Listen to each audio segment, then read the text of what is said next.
Hello again, friends. A quick question before I begin this week's message. Are you still keen to continue receiving a weekly message? I'm keen to know because I can see that the numbers appear to be tapering off in terms of the number of people who look at the message, and I'm just concerned that I've got quite a number of people in the group, but if people generally are finding that the messages are superfluous now, then I'd really like to know that, because obviously it takes a bit of time and effort. I know that I regularly get some feedback from maybe 3 or 4 people, and that's always good. And I am very grateful to know that people appreciate this. But I want to be able to ascertain whether I'm providing something useful or not. And I'd just be grateful if you'd drop me a WhatsApp, just simply to say that you're keen. If I don't get a response from you, I'll assume that you're not looking at these messages and therefore don't particularly want them to continue. So that's just a bit of housekeeping. Now for today's message. Jesus said to the host who had invited him, "When you hold a lunch or dinner, invite the poor, the crippled, the blind, the lame. And blessed indeed will you be because of their inability to repay you." That's from Luke chapter 14, verses 12 to 14. Jesus is suggesting that the host and those who are present with them at the dinner should refrain from inviting friends or brothers or relatives or rich neighbors to dinner. Those people are likely to return the favor. And so the Pharisees and the invited guests should choose rather to invite people who are not in a position to repay them. And if they do that, then they will be blessed. And the word blessed infers that they will find favor with God. They will receive God's approval. There will be no immediate tangible reward, but it will be pleasing to God. They will be repaid, however, at the resurrection of the righteous. And there again is that promise of reward. And the danger when there is a reward that is mentioned is that one might choose to do as Jesus suggests because of the promise of being repaid in some form at some stage. We could seek to do what we think will be pleasing to God all the way through our lives in the hope that gradually, good deed by good deed, we will be amassing treasure in heaven.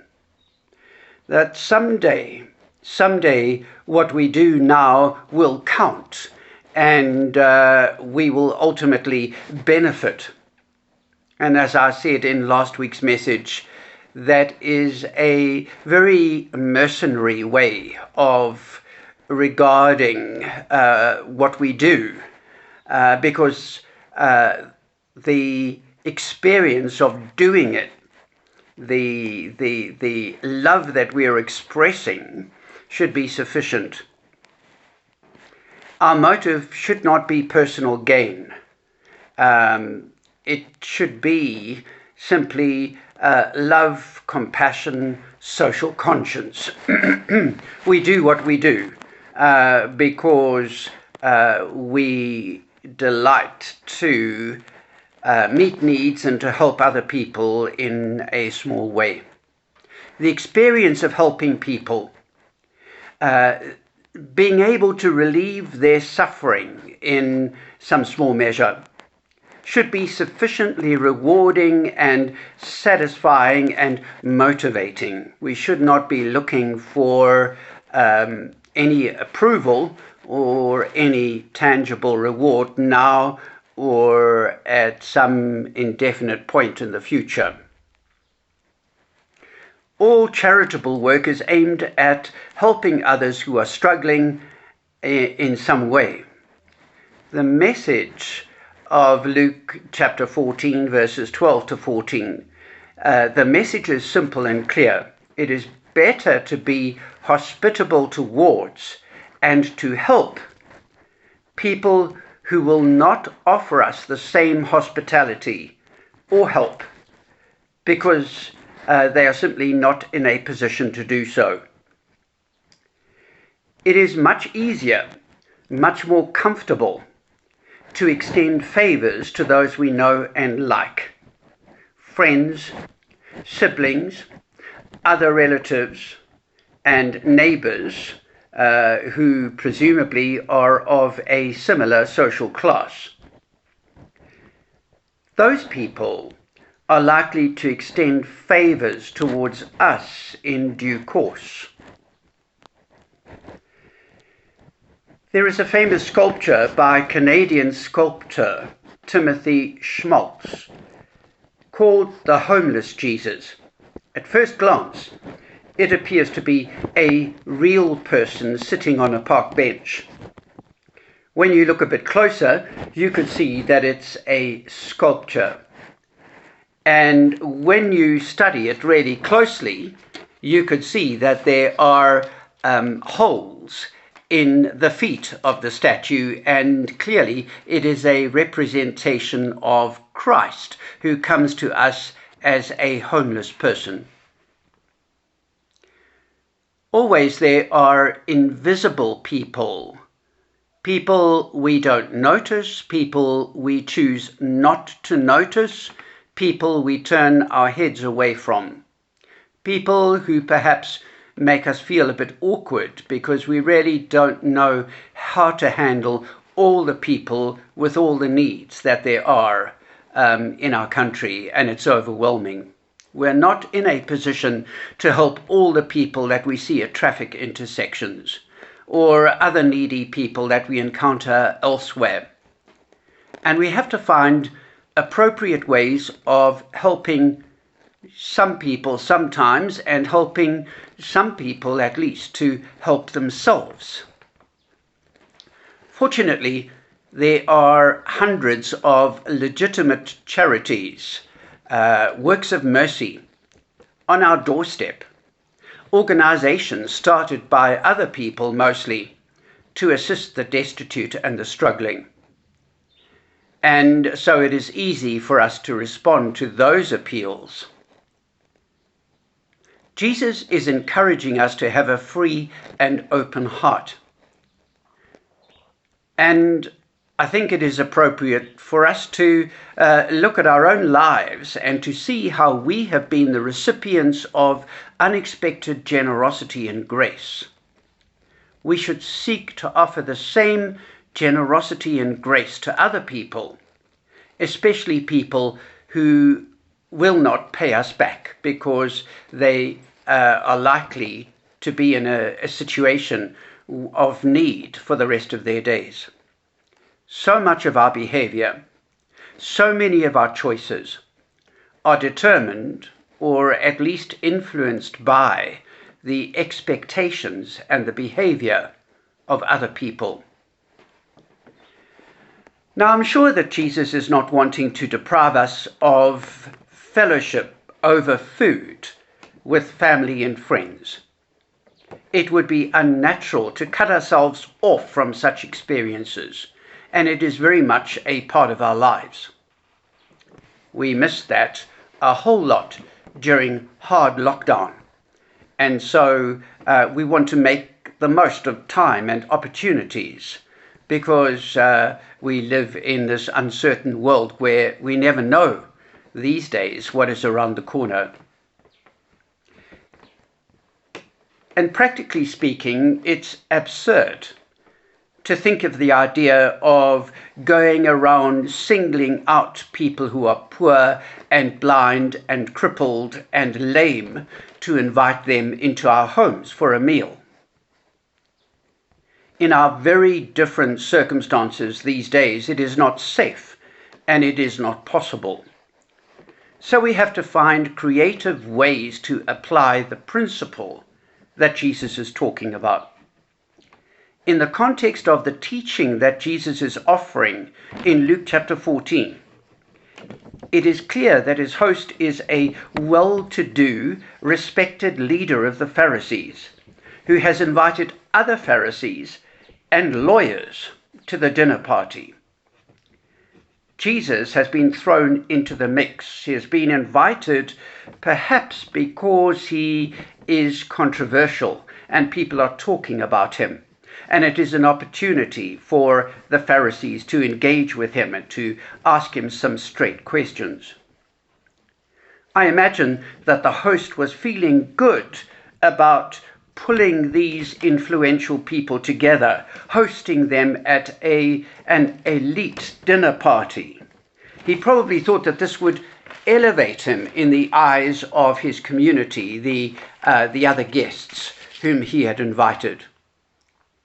In social circles today, the influential, the rich and the famous hobnob with the influential, the rich and the famous.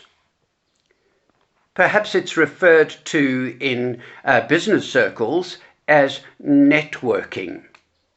And there are obviously great advantages to networking amongst people who are engaged in work these days. But sometimes it's a kind of social ladder climbing. Jesus is speaking into that kind of situation, and he's calling us to be down-to-earth people who are perhaps not motivated by the desire to score in any way socially. There are millions of sometimes arrogant, wealthy people who are perhaps subconsciously pursuing social success. I'm sure that we don't want to be part of any elitist group where there is mutual back-scratching. A homogeneous group consisting of people who are all alike, who agree on just about everything, is boring and it is dangerous. We might decide to deliberately choose to be part of groups that are diverse, where we'll encounter people from very different backgrounds with very different views. Challenging, uncomfortable, but a whole lot healthier than mixing just with the people who fit neatly into our kind of social group. Have you ever been the recipient of some totally unexpected, unearned, undeserved favor or even good fortune? As a priest, Jill and I, and together with our family, we've received so much over the years from numerous generous people with respect to gifts of one kind or another.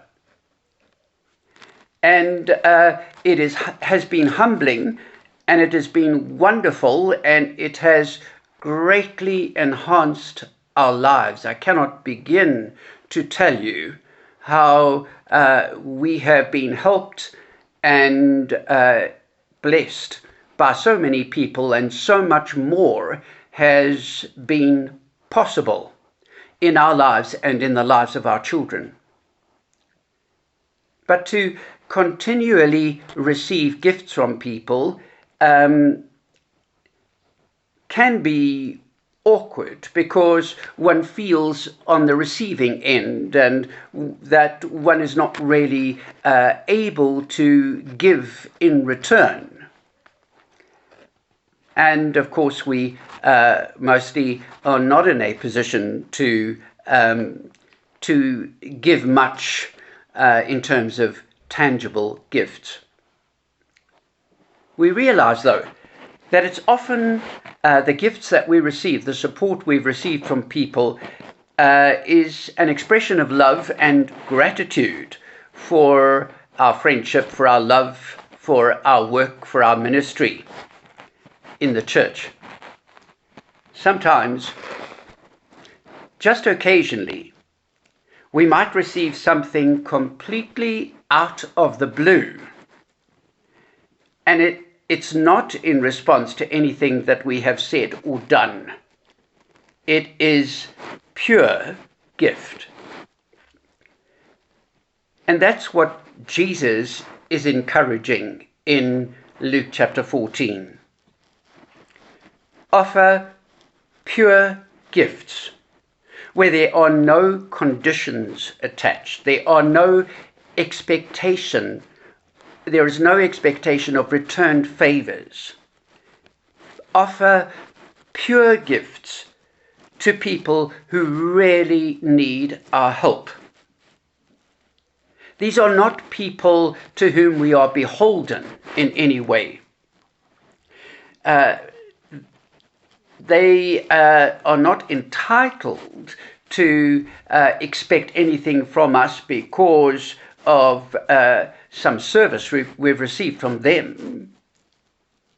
It's an encouragement to offer pure gifts to people. Perhaps we don't know them, perhaps we've had no contact with them, just to offer pure gifts. A few times last year, when we were in the thick of the highest level lockdown, we decided that we would occasionally, a few times at least, just give a 100 Rand note to waste pickers who push trolleys and collect material that's going to be recycled. And we wanted to do that just kind of randomly out of the blue, because we recognize that these people work really hard, and I imagine they get paid very little, and they're offering a service to society. So one could say that our small gifts to them were in recognition of their hard work. But really, we had no relationship with those people. We were simply driving by in the car most of the time, and we stopped and we gave to a few people on odd occasions a 100 Rand note. It was a time when we weren't going out much, we weren't able to do very much, and so we were not spending as much money as we usually do, and it just seemed to be a nice way of gifting people. And so it was wonderful to be able to give them something randomly. And I want to ask, what experience of receiving pure gift do you have? Have you at any time just received something out of the blue, not in return for something you've done, just a pure gift, maybe from somebody you don't really know?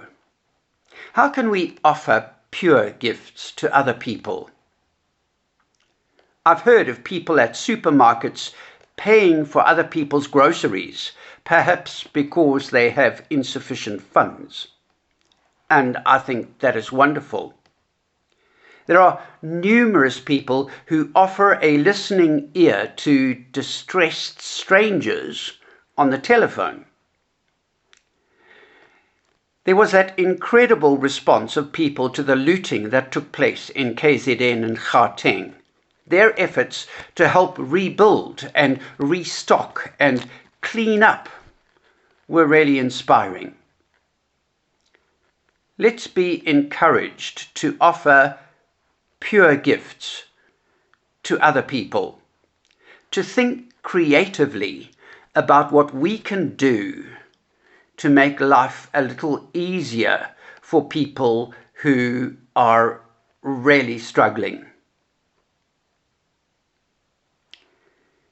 And so we ask that the God of love and the God of endless resources, the God of bounty, the God of blessing, the God of this great and wonderful universe would prompt us and inspire us, and that we would express love and gratitude easily and freely and offer pure gifts